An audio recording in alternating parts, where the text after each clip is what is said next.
Bien-aimés dans le Seigneur, shalom. Les témoins de Branham, aujourd'hui, je me propose de causer, de parler avec vous ou de communiquer quelque chose en rapport avec la parole de Dieu. Je vous ai dit ceci, j'ai une chaîne YouTube créée ici au Rwanda. Ce n'est pas une chaîne monétisée. Ça, l'objectif est de vous atteindre pour comprendre et connaître ce qu'a dit le grand prophète Branham Marion Branham, qui a revêtu la chair et qui a prêché lui-même sur la terre au temps de la fin, les retours de Jésus-Christ dans la chair humaine. Le Jésus là que vous attendez, il est déjà venu. Si cela vous éloigne de Dieu, c'est-à-dire que vous n'êtes pas de Dieu, cela devrait vous approcher davantage. Parce que c'est ça les messages et le temps dans lequel nous vivons. Maintenant, quand je vous demande de partager, ce n'est pas pour en bénéficier lucrativement, mais c'est pour que cela puisse atteindre les autres. Et je pense que si vous avez l'amour, je me fatigue à le faire, vous devriez aussi m'aider à partager ces images, ces audios, cette vidéo ici, pour que les autres connaissent la volonté de Dieu au temps de la fin. Je sais qu'il y a ceux qui n'aiment pas Dieu, et je sais qu'il y a d'autres qui en ont soif. Et si cela atteignait dans les mains d'un prédestiné, ou tomber dans les mains d'un prédestiné, je sais qu'il pourra chercher à savoir qui est Branham, Marion Branham. Maintenant, aujourd'hui, j'ai encore un petit sujet que je vais partager avec vous, lequel je dis ceci, c'est affirmatif, parce que je vais le prouver. Branham, Marion Branham, c'est lui qui a pris le micro, Dieu dans la chair humaine, il n'a jamais appuyé l'idée comme quoi l'homme quittera la terre pour aller vivre ailleurs que la terre, là où il appelle le ciel. C'est-à-dire, Branham n'a jamais appuyé que l'homme quittera la terre pour aller vivre au ciel. Chrétien, pourquoi vous avez envie de quitter la terre pour aller vivre au ciel? Peut-être c'est à cause des maladies, les afflictions, la vieillesse jusqu'à la mort. Quand vous êtes tourmenté ici, vous commencez à penser à retourner ou à entrer dans un endroit qui est différent de la terre. Et vous n'avez pas raison jusque-là. Nous allons l'analyser à l'appui de la parole parlée. Vous allez comprendre. Je vais utiliser la Bible pour vous montrer que vous n'irez pas au ciel parce que vous êtes habitant de la terre.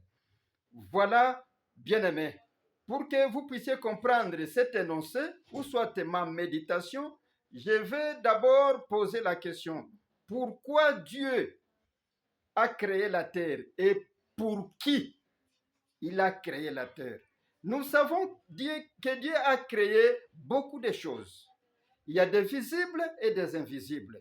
Parmi les invisibles, il y a les anges. Ils ont été créés avant même la création de la terre. Puisque juste dans l'éternité là, Dieu avait créé les anges pour qu'ils l'adorent. Ainsi, Dieu créa l'homme à son image. Mais il choisit un endroit où l'homme vivra.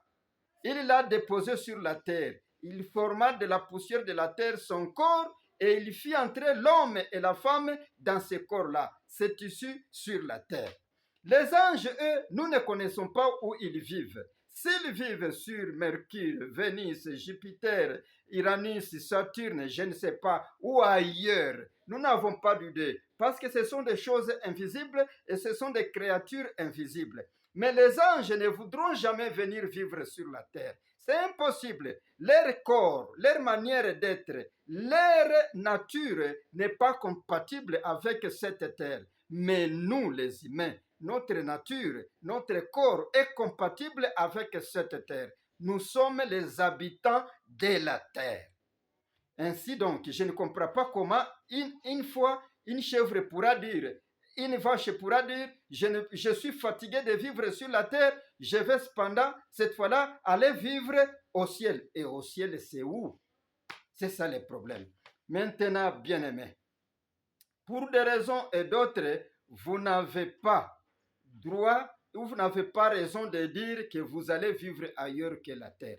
Nous voulons savoir cela. Lisons dans Genèse chapitre 1, verset 26. J'ai placé ceci pour que je voie bien.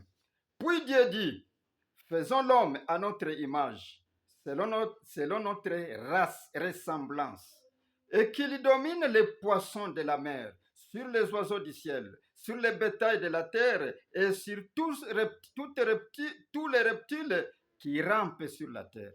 Dieu créa l'homme à son image et il les créa à son image, l'homme et la femme.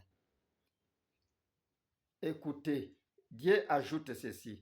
Paragraphe 28. Dieu les bénit et Dieu leur dit, soyez féconds, multipliez-vous, remplissez la terre et l'assujettissez et dominez sur les poissons de la mer, sur les oiseaux du ciel et tout animal qui se meut de la terre. Dieu dit, je vous donne toute herbe portant de la semence et qui est à la surface de toute la terre, et tout arbre ayant en lui les fruits d'arbre, ayant en lui du fruit d'arbre et portant de la semence. Ce sera votre nourriture.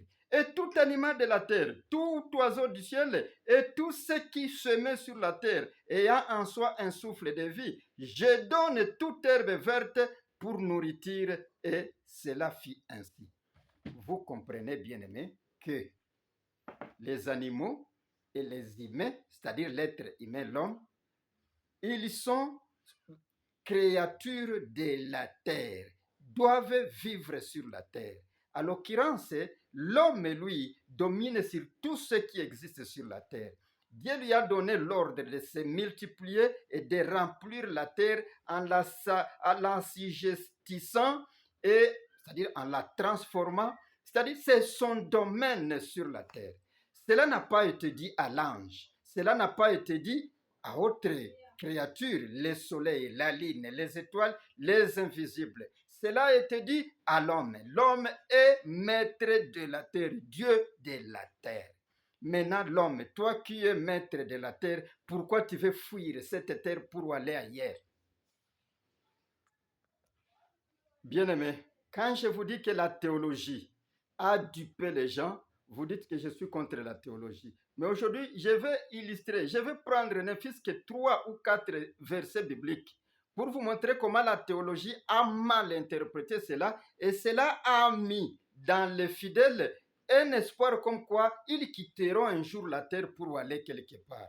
Mais ce n'est pas ce que Dieu a dit au temps de la fin. Dieu est venu interpréter la Bible parce qu'il est lui seul l'interprète de sa parole. Écoutez, je commence par ceci. Je prends d'abord Genèse 6, 4. Genèse 1, 6, 4. Je ne sais pas si j'ai bien communiqué ça. C'est Genèse 1, verset 6 à 8. Excusez-moi, bien-aimés. Je vais lire ceci. Je prends le paragraphe 6. Dieu dit qu'il y ait une étendue entre les eaux et qu'elle sépare les eaux d'avec les eaux. Dieu fit l'étendue. Il sépara les eaux qui sont au-dessous de l'étendue d'avec les eaux qui sont au-dessus de l'étendue. Et cela fit ainsi. Dieu appela l'étendue ciel. Ainsi, il y eut un soir, il y eut un matin, et ce fut le second jour. Est-ce que tu as compris? Genèse 1, 6, Genèse chapitre 1, verset 6. Dieu sépara les eaux d'en bas et les eaux d'en haut. Cette étendue entre les eaux d'en bas et les eaux d'en haut, c'est ce que la Bible appelle ciel. Alors, si vous voulez aller vivre dans les airs, au ciel, sachez que vous vivez entre l'étendue des eaux d'en bas et entre l'étendue des eaux d'en bas et les eaux d'en haut. C'est là le ciel. Dans le cas contraire, le reste là, c'est l'espace. Un espace qui n'est pas vide. Parce que là, il y a Jupiter, Vénus, Terre, Mars, Uranus, Saturne, Neptune et tout ce que vous avez appris à l'école comme planète. Il y a aussi des visibles et des invisibles. Il y a la Lune, les étoiles, le Soleil. Tout ça, c'est encore visible. Mais il y a encore des invisibles. C'est-à-dire l'espace n'est pas vide. Et cet espace qui n'est pas vide, ce n'est pas ça le ciel. Puisque ceux qui vont à la Lune, quand ils quittent cette terre, ils observent la terre comme étant un point localisé encore dans l'espace. Et alors le ciel, c'est où? C'est entre l'étendue d'en haut, les eaux d'en bas et les eaux qui sont au-dessus. Partant de la terre. Je ne sais pas si vous avez compris ceci. Lisez la Bible, vous comprenez. Je ne connaissais pas aussi ces choses. Mais à cause de Branham et Marion de Branham, j'ai compris quand même quelque chose. Je vous disais bien aimé que la théologie a dupé les gens. Et ceux qui sont appelés pour enseigner la Bible sortant de la théologie ou venant de la théologie plutôt, ils sont en train de duper les gens, de conduire à des faussetés parce qu'eux-mêmes ne connaissent pas ce qu'ils enseignent. Consultez Branham, c'est lui la lumière du monde, mes bien-aimés. C'est lui qui interprète la Bible. Il est commissionné, c'est la bouche autorisée, la bouche de Dieu pour interpréter sa parole. Maintenant, écoutez quelque chose ici. Et c'est très étonnant. Si vous parvenez à comprendre ceci, vous n'aurez plus envie de dire ou vous ne répéterez plus les mots qui ne sortent pas de la volonté de Dieu que vous vivrez au ciel. Vous vivrez où? Le ciel, nous l'avons déjà défini par Genèse chapitre 1, verset 6 jusqu'à 8. Maintenant, ce n'est pas ça mon problème. Mais vous voulez aller au ciel. Au ciel où? Au-delà de ces eaux, au-delà du soleil, au-delà de la ligne, je ne sais pas, parce que la terre elle-même est dans l'espace. Écoutez, il y a une chose, une vérité éclatante que Dieu a dite dans la Bible, mais qui n'a pas été comprise par les théologiens. Et il se base sur cela pour nous dire qu'ils iront au ciel. Une fausseté mal interprétée, mal assimilée par les croyants et qui dupe tout le monde jusqu'à présent. Et pourtant c'est révolu. Écoutez, je vais lire cette vérité où il s'appuie. Il y a deux vérités que je vais vous donner parce que je cours à des minutes. Bien-aimés, écoutez où ils se basent quand ils disent qu'ils vont aller au ciel. Premièrement, ils se basent sur 1 Thessaloniciens 4, 16 jusqu'à 17. Et tu lis ça chaque jour. Quand vous lisez cela, vous entrez même en esprit. Ce sont des sensations. Comme quoi, vous allez quitter cette terre un jour et aller au ciel. Mais écoutez comment Dieu a interprété cette chose. Et ça va vous révolutionner, bien-aimés. Écoutez, je commence par 16. Car le Seigneur lui-même a un signal donné à la voix de l'archange et au son de la trompette de Dieu descendra du ciel. Et les morts en Christ ressusciteront premièrement. Ensuite, nous les vivants qui serons restés, nous serons tous ensemble enlevés avec eux sur des nuées à la rencontre du Seigneur dans les airs. Ainsi, nous serons toujours avec le Seigneur. Est-ce que vous comprenez là? Nous les vivants qui serons restés, nous serons enlevés sur des nuées pour aller à la rencontre du Seigneur dans les airs. Et il ajoute, nous serons toujours avec lui. Toujours où? Nous allons à la rencontre. Et quand vous allez rencontrer quelqu'un qui vient vous visiter, est-ce que vous vous arrêtez à mi-chemin? Non. Et pourtant, la Bible nous dit, le Seigneur a éclairci la Bible. Il dit, je n'ai pas le temps de le lire. Vous allez lire 1 Thessaloniciens 16 et vous allez lire aussi la parole parlée par les grands prophètes, l'enlèvement, paragraphe 130. Commencez à 129 jusqu'à 130. Maintenant, pendant qu'il descend, nous allons à sa rencontre. Il descend pour aller où? Et nous allons les rencontrer où? Dans les airs. Et si on les rencontre dans les airs, ça ne veut pas dire qu'on s'arrête dans les airs. Lui d'abord a quitté les lieux pour venir. Et nous allons les rencontrer. Bien aimé, c'est les rencontrer. Et ce n'est pas à dire que nous arrêterons là pour toujours, éternellement. Non. Pourquoi? Il faut comprendre. La parole de Dieu, elle s'explique. Écoutez ce que je vais lire. Pourquoi on ne s'arrête pas là? Quand lui descend pour venir, nous les rencontrons dans les airs. Il descend pour aller où? Voilà la chose. Je prends Matthieu chapitre 6, verset 9. Ceci et la parole prophétique interprétée. Jésus a dit, écoutez, il nous a enseigné comment nous devons prier. Et la prière, c'est quoi? C'est une demande. Voici donc comment vous devez prier. Notre Père qui es aux cieux, que ton nom soit sanctifié. Vous voyez? Que ton nom soit sanctifié, que ton règne vienne, que ta volonté soit faite sur la terre comme au ciel. Que ton règne vienne. Maintenant, pendant que son règne est en train de... Parce qu'il a honoré ça, il a honoré nos prières.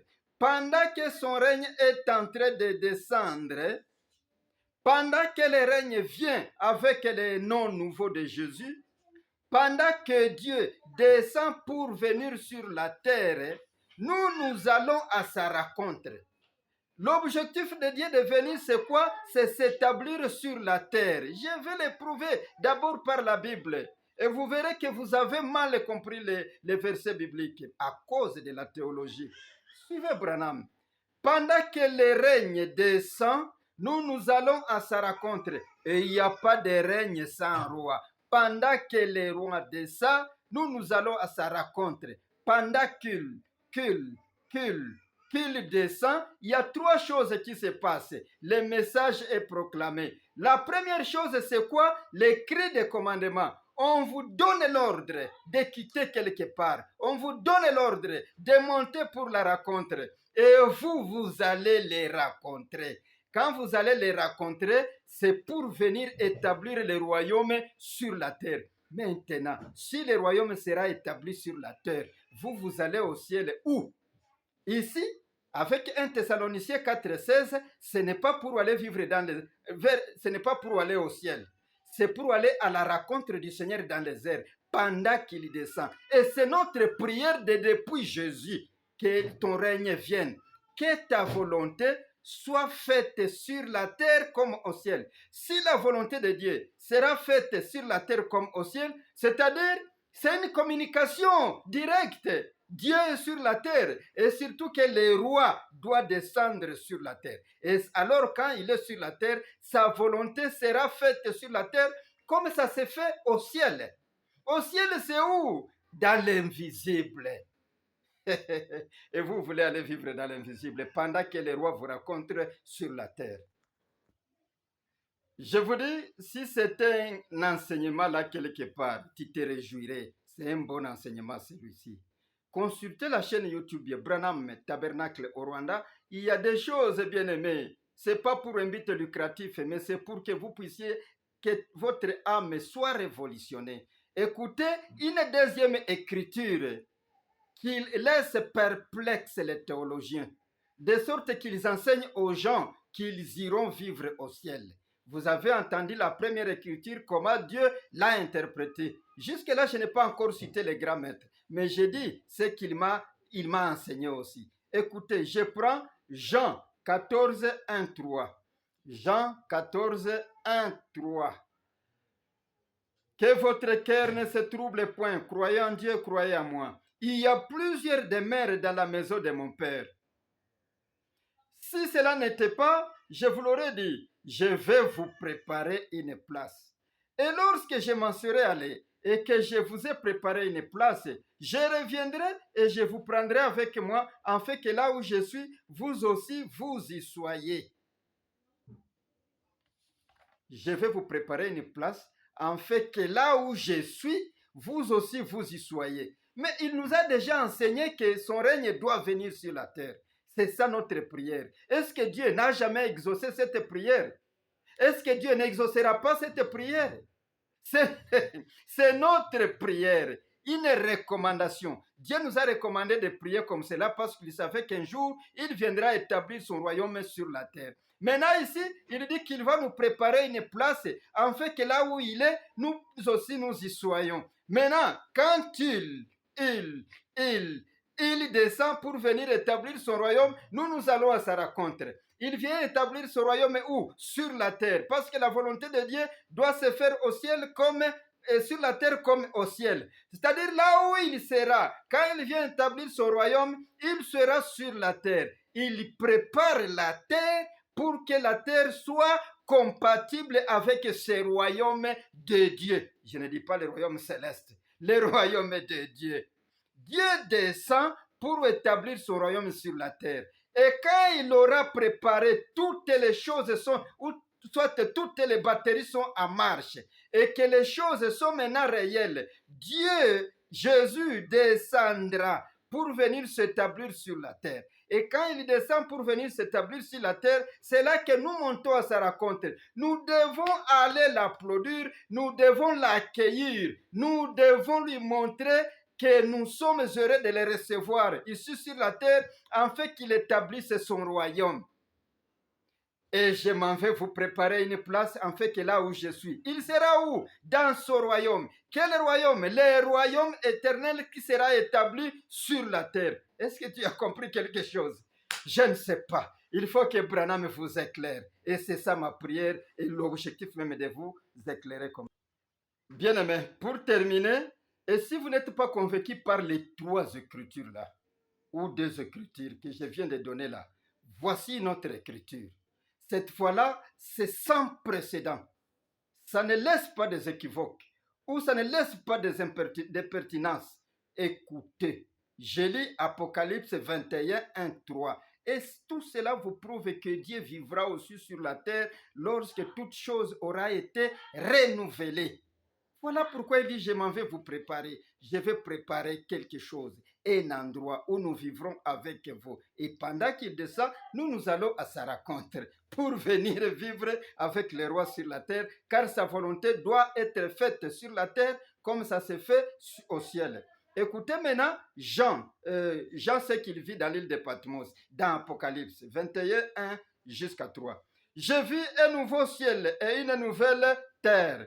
Car les premiers ciel et la première terre avaient disparu et la mer n'était plus. Ça aussi c'est un mystère.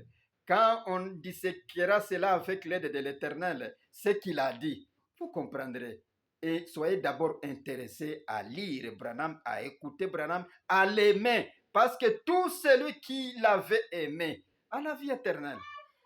Écoutez le deuxième verset. Et je vis descendre du ciel, d'auprès de Dieu, une ville sainte, la nouvelle Jérusalem, préparée comme une épouse qui s'est préparée pour son époux.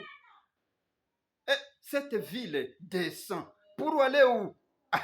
Voilà la chose qui va vous convaincre maintenant. C'est encore dans votre Bible. Ça ici, je ne l'ai pas appris. Je ne l'ai pas appris de la théologie, mais de Branham. Votre Bible, cette fois-là. Et j'attendis du trône une voix qui disait, voici le tabernacle de Dieu avec les hommes. Là, ce n'est pas au ciel, ça descend. Voici le tabernacle de Dieu avec les hommes. Il habitera avec eux et ils seront son peuple et Dieu lui-même sera avec eux. Bien aimé, ici, ce n'est pas au ciel. L'homme descend. Il se prépare comme une épouse qui s'est parée pour son époux. Ça, c'est un homme. Ça aussi, c'est un mystère. C'est l'épouse de Jésus. L'homme présenté à Dieu pour que Dieu entre et que Dieu fasse sa volonté. Il s'est préparé comme une épouse qui s'est parée pour son époux.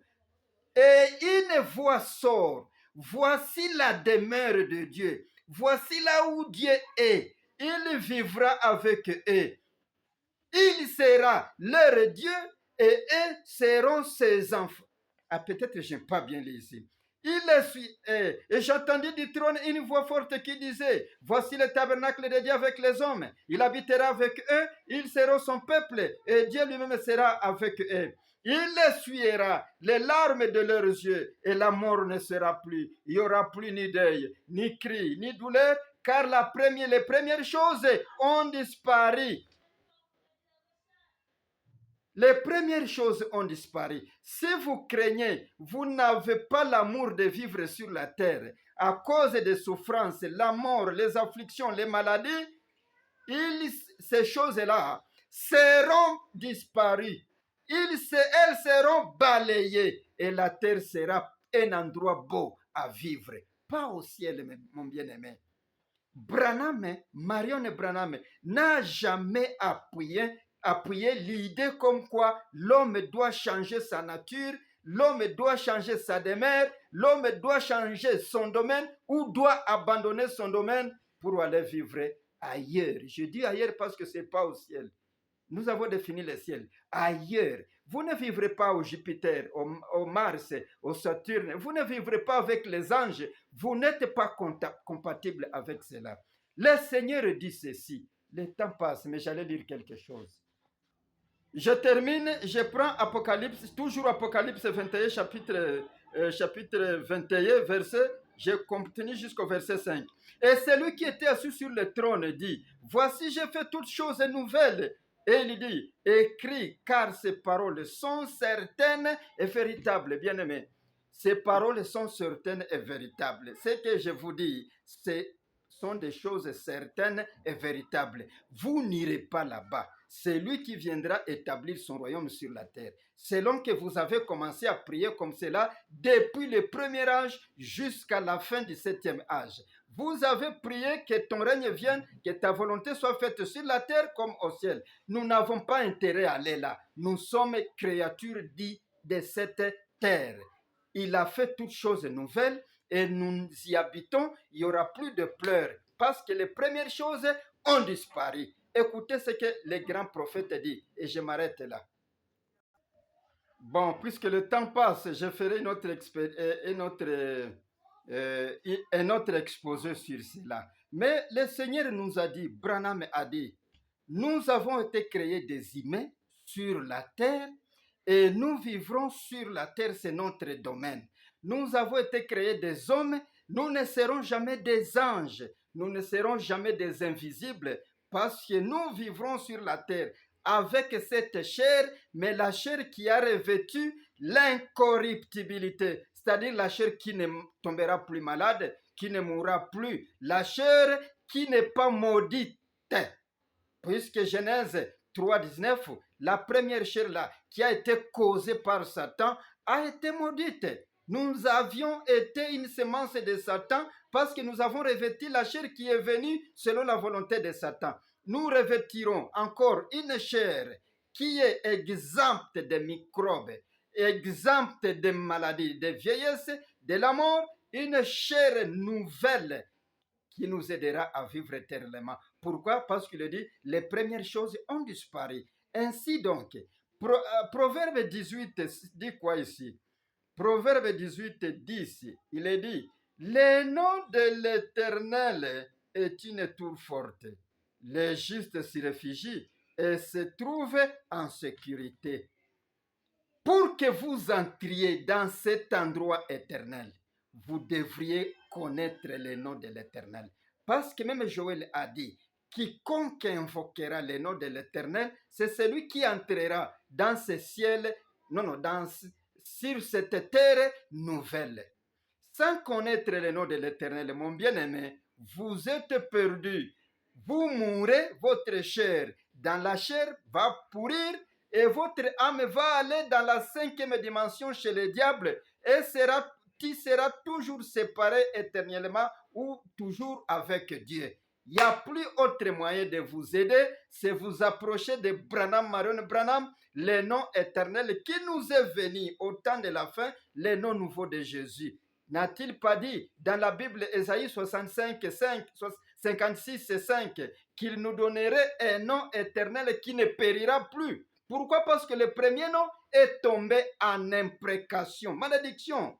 Le second nom, c'est le second éternel. Et cela, c'est notre original ou notre nom originel de dès avant la fondation du monde. C'est Branham Marion Branham. Voilà, vous n'êtes pas un esprit, vous n'êtes pas une créature invisible, vous êtes un homme. Vous vivrez sur la terre toujours et le royaume de Dieu vous racontera ici. Sa volonté sera faite ici comme elle s'est faite dans l'invisible là. Voilà, je pense que vous n'aurez plus envie de s'envoler comme un oiseau. Shalom. Consultez la chaîne YouTube Branham Tabernacle au Rwanda. Il y a des choses. La fois prochaine, je vais mettre encore la suite de cet exposé. Shalom, mon bien-aimé.